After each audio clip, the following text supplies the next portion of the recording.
Hi. അപ്പോൾ ഒല electric scooters എടുക്കാൻ താല്പര്യപ്പെടുന്നവരോ അല്ലെങ്കിൽ ഓൾറെഡി എടുത്തു കഴിഞ്ഞവരോ അങ്ങനെ എല്ലാവർക്കും വേണ്ടിയിട്ടുള്ളൊരു വീഡിയോ ആണ്. അപ്പോൾ ഞാനിതിൽ 10 പോയിൻറ്റ്സ് ഇൻക്ലൂഡ് ചെയ്യുന്നുണ്ട്. നിങ്ങൾ ആ 10 പോയിൻറ്റ്സും കേട്ട് കഴിഞ്ഞിട്ട് നിങ്ങൾക്ക് തീരുമാനിക്കുക വണ്ടി എടുക്കണോ വേണ്ടെന്നുള്ളത്. ഓക്കെ, ഞാൻ എൻ്റെ പേഴ്സണൽ എക്സ്പീരിയൻസ് പറയുന്നുണ്ട്, അതേപോലെ എൻ്റെ ലാസ്റ്റ് ഒരു ഫൈനൽ ഒപ്പീനിയനും പറയുന്നുണ്ട്. ഞാനൊരു 10 പോയിൻറ്റ്സ് എൻ്റെ കയ്യിൽ ഇതാ ലിസ്റ്റ് ഉണ്ട്, ഞാനത് എഴുതി വെച്ചിട്ടുണ്ട്. അതാണ് ഞാൻ പറയാൻ പോകുന്നത്. ഓക്കെ, പേഴ്സണൽ ജെന്യുവിൻ എക്സ്പീരിയൻസ് ആണ്, അല്ലാണ്ട് ഒരു കമ്പനീനെ താഴ്ത്തി കെട്ടാനോ അതിനൊന്നിനും വേണ്ടിയിട്ടില്ല. കാരണം നമ്മൾ വണ്ടി എടുക്കുന്ന വണ്ടി ഇഷ്ടമായിട്ടാണല്ലോ, ഇഷ്ടമില്ലാത്തൊരു വണ്ടി ആരും എടുക്കില്ലല്ലോ. അപ്പോൾ അങ്ങനെ ചിന്തിച്ചാൽ മതി. ഒരു ജെന്യുവിനായിട്ട് ഇനി എടുക്കാൻ പോകുന്നവർക്ക് ഉപകാരം ആയിക്കോട്ടെ വിചാരിച്ച് ചെയ്യുന്ന ഒരു വീഡിയോ മാത്രമാണ്. ഓക്കെ, സോ ഫസ്റ്റ് നിങ്ങളൊരു ഇലക്ട്രിക് എടുക്കാൻ പ്ലാൻ ചെയ്ത് കഴിഞ്ഞിട്ട് നിങ്ങൾ ഷോറൂം വിസിറ്റ് ചെയ്യുന്നു. നിങ്ങൾ പല വീഡിയോസും കാര്യങ്ങളൊക്കെ കണ്ടിട്ടിരിക്കും. ഇതിൻ്റെ പവറും ലുക്ക് ഉണ്ടല്ലേ, നല്ല ഭംഗിയുണ്ടല്ലോ കാണാൻ. അപ്പോൾ ഇതൊക്കെ കണ്ടിട്ടായിരിക്കും നിങ്ങൾ എന്തൊക്കെ വണ്ടി എടുക്കുക. ഓക്കെ, ലൈക്ക് ബുക്ക് ചെയ്യാനുള്ള പ്ലാന്. പിന്നെ ഇലക്ട്രിക് അല്ലേ, പെട്രോൾ ലാഭിക്കുക, ഇതൊക്കെ എല്ലാവരും പൊതുവെ ഇലക്ട്രിക് എടുക്കുന്ന എല്ലാവരും കൺസിഡർ ചെയ്യുന്നൊരു കാര്യമാണ്. പക്ഷേ പിന്നെയും ഒലയിലേക്ക് എല്ലാവരും വരുന്നത് മെയിനായിട്ട് അതിൻ്റെ ലുക്സ്, പവർ, പിന്നെ ഇവർ പറയുന്ന ഫീച്ചേഴ്സ്, മെയിനായിട്ട് ഫീച്ചേഴ്സിലാണ് പല ആൾക്കാരും വീണ് പോകുന്നത്. ഓക്കെ, അപ്പോൾ ഫസ്റ്റായിട്ട് നിങ്ങൾ ഒലേൻ്റെ സർവീസ് സെൻറ്ററിൽ അല്ലെങ്കിൽ അവരുടെ വെബ്സൈറ്റിൽ വിസിറ്റ് ചെയ്ത് കഴിഞ്ഞാൽ പിന്നെ നിങ്ങൾക്ക് ഇങ്ങോട്ട് തുരുതുരാ കോളായിരിക്കും. എപ്പോഴാണ് വണ്ടി എടുക്കുന്നത് സാർ, ഏത് വണ്ടിയാണ് നിങ്ങൾ നോക്കുന്നത്, ഞങ്ങൾക്ക് അസിസ്റ്റ് ചെയ്യാൻ പറ്റും, അതിൻ്റെ ഫീച്ചേഴ്സ് എന്തെങ്കിലും അറിയണോ, നിങ്ങൾ സർവീസ് സെൻറ്ററിൽ വിസിറ്റ് ചെയ്യാനുള്ള അപ്പോയിൻമെൻറ്റ് ഞങ്ങൾ ബുക്ക് ചെയ്യാം, അല്ലെങ്കിൽ ടെസ്റ്റ് റൈഡിന് ഞങ്ങൾ ബുക്ക് ചെയ്ത് തരാം. അപ്പോൾ അതൊക്കെ കേൾക്കുമ്പോൾ സ്വാഭാവികമായിട്ടൊരു മനുഷ്യൻ വിചാരിക്കുക, ഇത്രയും നല്ല സർവീസോ, ഇതിനെയാണോ എല്ലാവരും കുറ്റം പറയുന്നത്, ഈ സർവീസിന് ആണോ ആൾക്കാർ കുറ്റം പറയുന്നത്, അല്ലെ എൻ്റെ സർവീസ് മോശമാണ്, എത്ര പ്രാവശ്യമായി എന്നെ വിളിക്കുന്നു. ഓക്കെ, ഞാനും അങ്ങനെ കൺവിൻസ്ഡ് ആയതാണ്. അത്ര തവണ അവർ വിളിക്കും. ഓക്കെ, പക്ഷേ നിങ്ങളെല്ലാവരും മനസ്സിലാക്കേണ്ട ഒരു കാര്യം എന്ന് വെച്ചാൽ, once the payment is done, അതായത് നിങ്ങൾ പൈസ അടയ്ക്കുകയോ അല്ലെങ്കിൽ EMI ആണെങ്കിൽ EMIയിൽ അപ്രൂവൽ കിട്ടി വണ്ടി വൺസ് ബുക്കായി കഴിഞ്ഞാൽ നേരെ തിരിച്ചിട്ടായിരിക്കും നിങ്ങളുടെ എക്സ്പീരിയൻസ്. ഓക്കെ, പിന്നെ നിങ്ങൾ വിളിച്ചാൽ അവർ ഫോൺ എടുക്കില്ല. കാരണം ഫസ്റ്റ് നമ്മൾ സെയിൽസിലേക്കാണ് കോൾ ചെയ്യുന്നത്. ഇവർക്ക് സെയിൽസിൽ ഫോണ്, അതായത് കോൾ അറ്റൻഡ് ചെയ്യാൻ ഒരു 10,000 ആൾക്കാരുണ്ടെങ്കിൽ സർവീസിലേക്ക് അറ്റൻഡ് ചെയ്യാൻ ഒരു 1000-ന് താഴെ ആൾക്കാർ കൺസിഡർ ചെയ്താൽ മതി. പക്ഷേ അത്രയും കംപ്ലയിൻറ്റ്സ് ഉള്ളതുകൊണ്ട് തന്നെ അവരൊന്നും ഫോൺ എടുക്കില്ല. ഞാൻ ഇപ്പോൾ ഒരു ഒലേൻ്റെ കസ്റ്റമർ കെയറിലേക്ക് വിളിച്ചു കഴിഞ്ഞാൽ മിനിമം ഒരു 20 മിനിറ്റ് കഴിയാണ്ട് നമുക്ക് നോർമലി ഒരു ഹ്യൂമൻ ബീങ്ങിൻ്റെ അടുത്ത് സംസാരിക്കാൻ പറ്റില്ല. അതായത് നമുക്കിങ്ങനെ ബോട്ട് കോളിൽ ഇങ്ങനെ അവർ your call is being connected എന്ന് പറഞ്ഞിട്ട് വെറുതെ കാണിക്കും കുറേ നേരം. അതാണ് ചെയ്യാൻ പോകുന്നത്. ഓക്കെ, അപ്പോൾ അതാണ് ഫസ്റ്റ് പോയിൻ്റ്. ആരും ഓലേൻ്റെ ഫീച്ചേഴ്സോ ഇതൊന്നും കണ്ട് കൺവിൻസ്ഡ് ആവാതിരിക്കുക. ഓക്കെ, ഇനി നിങ്ങൾക്ക് അതിൽ ഞാൻ പറഞ്ഞതിൽ വലിയ തൃപ്തി ഇല്ലെങ്കിൽ ജസ്റ്റ് ഒരു കാര്യം ചെയ്താൽ മതി. ഏതെങ്കിലും ഓല യൂസ് ചെയ്യുന്ന ഒരാളെടുത്ത് പോവുക, എന്നിട്ട് അല്ലെങ്കിൽ നിങ്ങളുടെ ഫോണിൽ തന്നെ ഫസ്റ്റ് എന്താക്കുക, സെയിൽസ് ടീമിലേക്ക് ഒന്ന് കണക്ട് ചെയ്യുക. അതായത് ഓലേൻ്റെ വെബ്സൈറ്റ് പോയാൽ അവരുടെ സെയിൽസ് ടീമിൻ്റെ നമ്പർ ഉണ്ടാവും. അവർ പറയും ഓലേൻ്റെ സെയിൽസ് ടീം എന്നാണ് ഏത് വണ്ടി നിങ്ങൾക്ക് എടുക്കേണ്ട വണ്ടി, അത് എത്ര ഫ്രാക്ഷൻ ഓഫ് സെക്കൻഡിലാണ് അവർ കോൾ പിക്കപ്പ് ചെയ്യുന്നത് നിങ്ങൾക്ക് ജസ്റ്റ് ശ്രദ്ധിച്ചാൽ മനസ്സിലാവും. ഇനി നിങ്ങൾക്ക് ഞാൻ നേരത്തെ പറഞ്ഞ പോലെ ഓല യൂസ് ചെയ്യുന്ന ഒരു കസ്റ്റമറിൻ്റെ അടുത്ത് പോവുക, അവരുടെ ഫോണിൽ നിന്ന് വിളിച്ചിട്ട് കസ്റ്റമർ കെയറിലേക്ക് കണക്ട് ചെയ്യുക. ഓലേൻ്റെ കസ്റ്റമർ കെയർ എന്തിനാണ്, വണ്ടി ഓൾറെഡി എടുത്ത ആൾക്കാർക്ക് അവരുടെ കസ്റ്റമേഴ്സിനെ സേവ് ചെയ്യാൻ വേണ്ടിയിട്ടുള്ളതാണ്. അപ്പോൾ അതിലേക്ക് നിങ്ങളൊന്ന് വിളിച്ചു പോകുക. എന്നിട്ട് അവർ കോൾ എടുക്കാനുള്ള എത്ര ഡിലേ ആവുന്നുണ്ട്, അല്ലെങ്കിൽ എത്ര തവണ വിളിക്കേണ്ടി വരുന്നുണ്ട്, 20 മിനിറ്റോളം ഞാൻ കാത്തു നിന്നിട്ട് അവർ കോൾ കട്ട് ചെയ്ത് പോയിട്ടുണ്ട്. ഓക്കെ, നമുക്കൊരു കാര്യം പറയാൻ, അതായത് വണ്ടി എവിടെയും പെട്ടെടുക്കുമ്പോഴാണ് നമ്മൾ കസ്റ്റമർ കെയറിൽ വിളിക്കുക. അങ്ങനെ വിളിക്കുന്ന സമയത്ത് 20 മിനിറ്റോളം അവർ കണക്ട് ചെയ്യാന്ന് പറഞ്ഞ് നിന്നിട്ട് ലൈനിൽ 20 മിനിറ്റ് കഴിയുമ്പോൾ കട്ടായിട്ട് പോകുന്നുണ്ട്, അവർ കട്ട് ചെയ്ത് പോകുന്നുണ്ട്. അപ്പോൾ അതാണ് എൻ്റെ എക്സ്പീരിയൻസ്. നിങ്ങൾ ചിന്തിക്കെടുക്കണമെന്ന്. സെക്കൻഡ് പോയിൻ്റാണ്, ഞാൻ 6000 കിലോമീറ്ററോളം വണ്ടി ഓടിച്ചിട്ടുണ്ട്. അപ്പോൾ ഇതിൽ എൻ്റെ ഒരു എക്സ്പീരിയൻസ് ഞാൻ പറഞ്ഞുതരാം. വണ്ടി ടോട്ടൽ 4 പ്രാവശ്യം സർവീസ് സെൻറ്ററിൽ കയറി ഇറങ്ങി. ഇത് ചിലപ്പോൾ ഓരോരുത്തർക്കും ആൾക്കാർക്ക് പണി കിട്ടില്ല. ഓക്കെ, ഇത് ശരിക്കും പറയുകയാണെങ്കിൽ ഒരു മണി ഗാംബ്ലിംഗ് ആയിട്ട് നിങ്ങൾ കൺസിഡർ ചെയ്താൽ മതി. കിട്ടിയാൽ നല്ല കിട്ടലാണ്. അതായത് വേറെ പ്രശ്നങ്ങളോ കാര്യങ്ങളോ ഒന്നും ഇല്ലാണ്ട് കിട്ടിക്കഴിഞ്ഞാൽ വണ്ടി പെർഫെക്റ്റാണ്, വേറെ പ്രശ്നങ്ങളോ കാര്യങ്ങളോ ഒന്നും ഉണ്ടാവില്ല. ഓക്കെ, പക്ഷെ ചില ആൾക്കാരുടെ, അതായത് 100-ൽ 90 വണ്ടികളും കംപ്ലൈൻ്റ് ആണ്. മനസ്സിലായില്ലേ? 100 വണ്ടി ഇറക്കിയാൽ 90 വണ്ടികളും കംപ്ലൈൻറ്റ് ഉണ്ടാവാറുണ്ട്.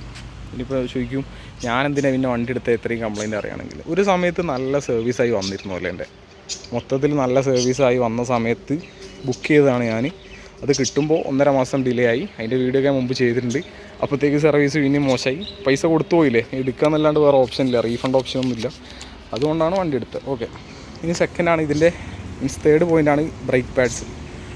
വണ്ടീൻ്റെ ബ്രേക്ക് പാഡ്സ് മഴയത്താണെങ്കിൽ മാക്സിമം ഒരു 3000 കിലോമീറ്റർ കിട്ടി. അതായത് നിങ്ങൾ നല്ല മഴയത്തൊക്കെ ഓടിക്കുകയാണെങ്കിൽ ബ്രേക്ക് പാഡ്സ് അലിഞ്ഞ് തീരും.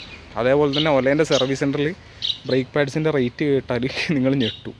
അതായത് ഒരു പെയർ ഫ്രണ്ടിലോ ബാക്കിലോ ബ്രേക്ക് പാഡ്സിന് 900 രൂപയാണ് ഫിറ്റിംഗ് അടക്കം അവർ വാങ്ങുന്നത്. നിങ്ങൾ ആലോചിക്കുക, റോയൽ എൻഫീൽഡിൻ്റെ ചിലപ്പം ഏതെങ്കിലുമൊക്കെ വണ്ടികൾക്കായിരിക്കും അത്രയും പൈസ കമ്പനിയിൽ നിന്ന് ചേഞ്ച് ചെയ്യുമ്പോൾ. അപ്പോൾ നമുക്ക് പുറത്തുനിന്ന് ഓപ്ഷൻസ് ഉണ്ട്, പുറത്തുനിന്ന് ചേഞ്ച് ചെയ്യാനുള്ള ഓപ്ഷൻസ് ഉണ്ട്. അങ്ങനെയാണ് മിക്ക യൂസേഴ്സും ചെയ്യുന്നത്. പക്ഷേ അങ്ങനെ ചെയ്യേണ്ടവർക്ക് അങ്ങനെ ചെയ്യാം.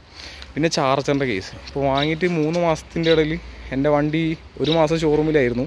അതിൻ്റെ HMI പോയി, BMS ഒക്കെ പോയിട്ട് അത് രണ്ടും പാർട്സ് ഓർഡർ ചെയ്ത് വരാനും എല്ലാം കൂടി കൂട്ടിയിട്ട് ഓൾമോസ്റ്റ് 1 മന്തിൻ്റെ മേലെ സർവീസ് സെൻറ്ററിൽ കിടന്നു. അതായത് ഇപ്പോൾ 3 മാസത്തിൻ്റെ ഉള്ളിൽ ആകെ എനിക്ക് ഒരു 1.5 മാസം അല്ലെങ്കിൽ 1 മാസം 20 ദിവസം വണ്ടി യൂസ് ചെയ്യാൻ പറ്റിയുള്ളൂ.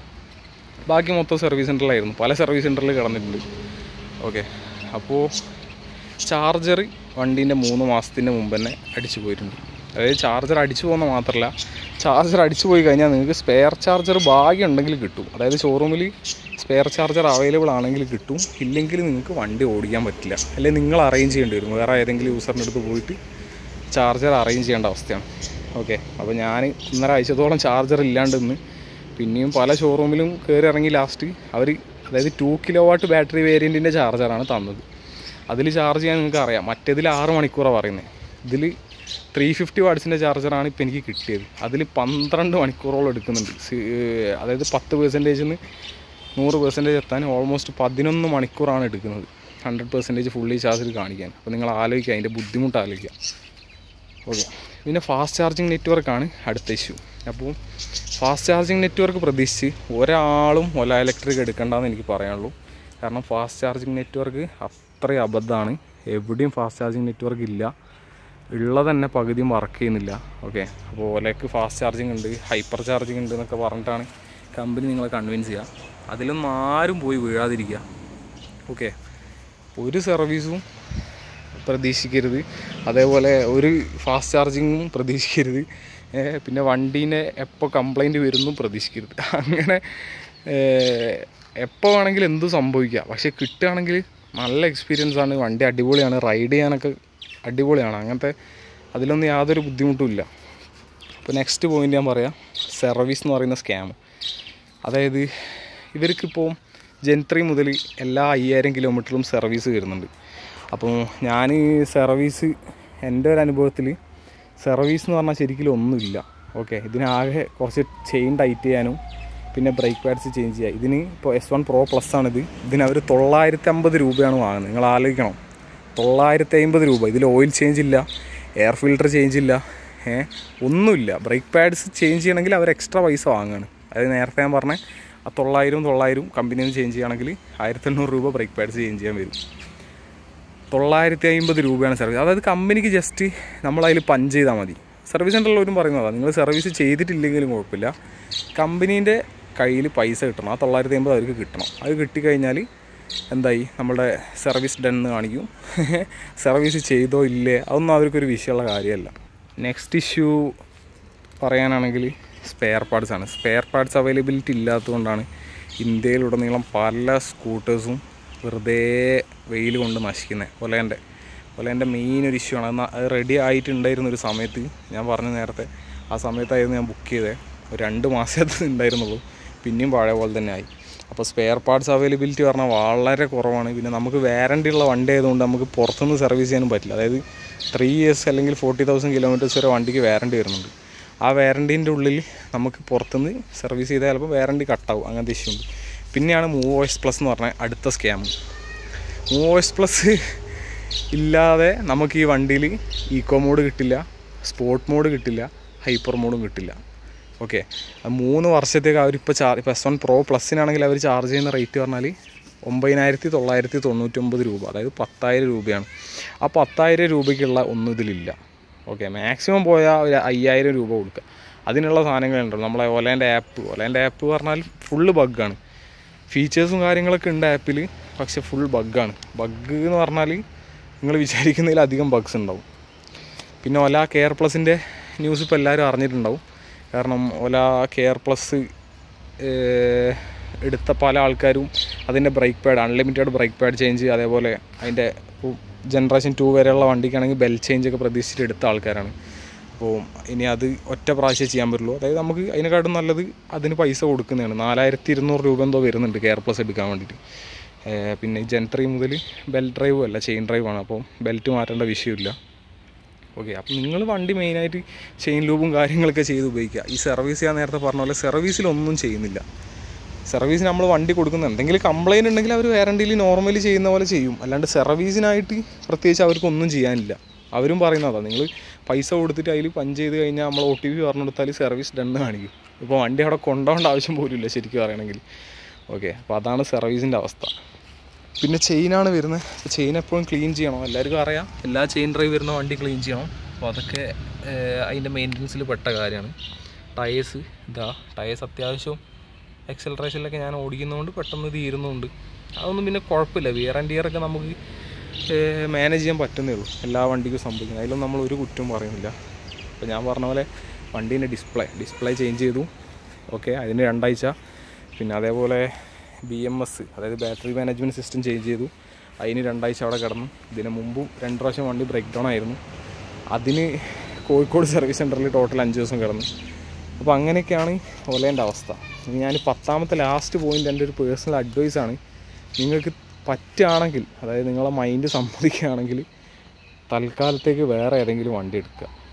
ഓക്കെ, ഞാൻ വളരെ ആഗ്രഹത്തോടെ ഈ വീഡിയോ കാണുന്ന കുറേ ആൾക്കാർ എന്നെ അറിയുന്ന ആൾക്കാരുണ്ട്. ഓക്കെ, അപ്പോൾ അവർക്കടക്കം അറിയാം ഞാൻ വണ്ടി അത്ര ഇഷ്ടപ്പെട്ടിട്ട് എടുത്തതാണ്. പക്ഷേ വണ്ടി എടുത്തതിന് ശേഷം പല തവണയായിട്ട് നമ്മൾ ഷോറൂമിൽ പോകേണ്ട അവസ്ഥ. ഇനി ഷോറൂമിൽ പോയാൽ തന്നെ അവർക്ക് എന്താണ് പ്രശ്നം എന്ന് കണ്ടുപിടിക്കാനുള്ള ഡിലേ. ഓക്കെ, അതായത് വണ്ടി മൊത്തത്തിൽ നമുക്ക് തലവേദനയായി മാറുന്ന സിറ്റുവേഷനാണ്. വണ്ടീൻ്റെ പ്രശ്നമല്ല, വണ്ടി ആകുമ്പോൾ കംപ്ലയിൻസും കാര്യങ്ങളൊക്കെ വരും. പിന്നെ സോഫ്റ്റ്വെയർ കൂടുതലായിട്ടുള്ള വണ്ടിയാണ്, അപ്പോൾ അതിൻ്റെ സോഫ്റ്റ്വെയർ ഗ്ലിച്ചസും കാര്യങ്ങളെല്ലാം വരും. പക്ഷേ വിഷയം എന്താ വെച്ചാൽ സർവീസ് സെൻ്ററിലുള്ളവർക്ക് എന്താ ചെയ്യേണ്ടത് അറിയില്ല. ഇനി അറിയുകയാണെങ്കിൽ പോലും കൂടുതൽ വണ്ടികളും കുറച്ച് സ്റ്റാഫുള്ളത് കാരണം അവർക്കത് റെക്ടിഫൈ ചെയ്യാൻ പറ്റുന്നില്ല. അപ്പം എയ്തർ അല്ലെങ്കിൽ iQube, ചേതക്ക്, അതേപോലെ തന്നെ ഇപ്പോൾ റിവർ ഇന്ത്യ എന്ന് പറഞ്ഞ സ്കൂട്ടർ ഇറങ്ങുന്നുണ്ട്. ഓക്കെ, അങ്ങനത്തെ സ്കൂട്ടേഴ്സൊക്കെ നിങ്ങൾക്ക് എടുക്കാൻ പറ്റുകയാണെങ്കിൽ അതെടുക്കുക. അതായത് എൻ്റെ പേഴ്സണൽ ഒരു അഡ്വൈസാണ്. ഇനി ഈ വീഡിയോ ഇവിടെ തന്നെ ഉണ്ടാവും, യൂട്യൂബിൽ തന്നെ ഉണ്ടാവും. നിങ്ങൾ വണ്ടി സ്വന്തം താല്പര്യപ്രകാരം എടുത്തു കഴിഞ്ഞാൽ, പെട്ട് കഴിഞ്ഞാൽ നിങ്ങൾക്ക് ഈ വീഡിയോയിൽ വന്ന് നോക്കാം. ഞാൻ പറഞ്ഞ കാര്യങ്ങൾ അങ്ങനെ തന്നെ ഉണ്ടാവും. ഓക്കെ, കാരണം പല ആൾക്കാരും എടുക്കണ്ടെന്ന് പറഞ്ഞിട്ടും ഞാൻ സ്വന്തം ഇഷ്ടത്തിന് എടുത്ത വണ്ടിയാണ്. കാരണം Pro Plus ആണ്, ഞാൻ കാണിച്ചു തരാം.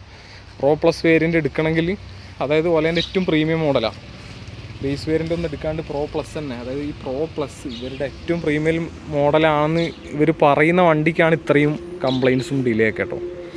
അതായത് വണ്ടി വൺസ് നിങ്ങൾ പേയ്മെൻറ്റ് ചെയ്ത് കഴിഞ്ഞാൽ നിങ്ങൾക്ക് പിന്നെ അവർ നിങ്ങളെ മൈൻഡാക്കില്ല. നിങ്ങളിതിൻ്റെ ബാക്കിൽ തൂങ്ങി നടന്ന് സർവീസ് സെൻറ്ററിലുള്ളവരെ പറഞ്ഞ് മനസ്സിലാക്കി അങ്ങനെയൊക്കെ കഴിഞ്ഞ് വണ്ടീൻ്റെ ബാക്കിൽ നടന്ന് നമ്മൾ ഒരു ബാധ്യതയായി തീരും. ഓക്കെ, അത് വണ്ടി ഞാൻ വീണ്ടും പറയുന്നു, വണ്ടി നല്ല വണ്ടിയാണ്. വണ്ടിക്ക് കംപ്ലയിൻസ് വരിക എന്ന് പറയുന്ന ഒരു നോർമലായിട്ടുള്ള കാര്യം. ഇതിന് കുറച്ച് കൂടുതലുണ്ട്. ഇലക്ട്രിക്കാണ്, റെഡിയായി വരുന്നുള്ള ഒരു 5 വർഷം എടുക്കും ഇലക്ട്രിക്ക് മൊത്തത്തിലൊന്നും സെറ്റാവാൻ. പക്ഷേ വണ്ടിക്ക് കംപ്ലയിൻറ്റ് വന്നു കഴിഞ്ഞാൽ അത് റെക്ടിഫൈ ചെയ്ത് തരാൻ സർവീസ് സെൻറ്ററിലുള്ളവർക്ക് പറ്റണം. ഓക്കെ, ഇത് കസ്റ്റമേഴ്സിന് അധികം ആൾക്കാരും വില കുറവാണ്, എയ്തറിനൊക്കെ കമ്പയർ ചെയ്യുമ്പോൾ വില കുറവാണെന്ന് വിചാരിച്ചിട്ടായിരിക്കും വണ്ടി എടുക്കുക. ഓക്കെ, ഞാനും കമ്പാരിറ്റീവ്ലി എയ്തറിൻ്റെ ഡബിൾ പവർ ഇതിനുണ്ട്. അതേപോലെ തന്നെ ആക്സലറേഷൻ എല്ലാം കൊണ്ടും മൊത്തത്തിൽ ABS അതൊക്കെ പക്കയാണ്. വണ്ടി സെറ്റാണ്. പക്ഷേ നമുക്ക് വണ്ടി മാത്രം സെറ്റായിട്ട് കാര്യമില്ല. എല്ലാവരും മനസ്സിലാക്കേണ്ട ഒരു കാര്യമാണ്, കംപ്ലയിൻസ് വരില്ല എന്ന് വിചാരിച്ചിട്ട് എടുത്തിട്ട് കാര്യമില്ല. കംപ്ലയിൻസ് വന്നു കഴിഞ്ഞാൽ പെടും. അപ്പോൾ എല്ലാവരും ഫസ്റ്റ് ചെയ്യേണ്ട കാര്യം ഞാൻ നേരത്തെ പറഞ്ഞ പോലെ ഒരു ഓല യൂസറിനെ പോയി കാണുക. എന്നിട്ട് അവരെ നമ്പറിന്നോ അല്ലാണ്ട് നിങ്ങൾ കസ്റ്റമർ സർവീസിൽ ബന്ധപ്പെടുക. കാരണം യൂസറിൻ്റെ ഇതിൽ നിന്ന് രജിസ്റ്റേർഡ് മൊബൈലിൽ നിന്ന് വിളിക്കുമ്പോൾ മാത്രമേ കസ്റ്റമർ സർവീസിൽ കണക്റ്റ് ആവുള്ളൂ. അങ്ങനത്തെ ഒരു ചെറിയ ഇഷ്യൂ ഉണ്ട്. അതുകൊണ്ടാണ് ഞാൻ അങ്ങനെ പറഞ്ഞത്. പിന്നെ സെയിൽസ് ടീമിൽ നിങ്ങൾക്ക് നിങ്ങളെ നമ്പർ തന്നെ വിളിക്കുക. ഫ്രാക്ഷൻ ഓഫ് സെക്കൻഡിൽ ഒരു ഫോൺ എടുക്കും. എന്നിട്ട് നിങ്ങൾക്ക് എന്താ വേണ്ട അതൊക്കെ അവർ ചോദിക്കും.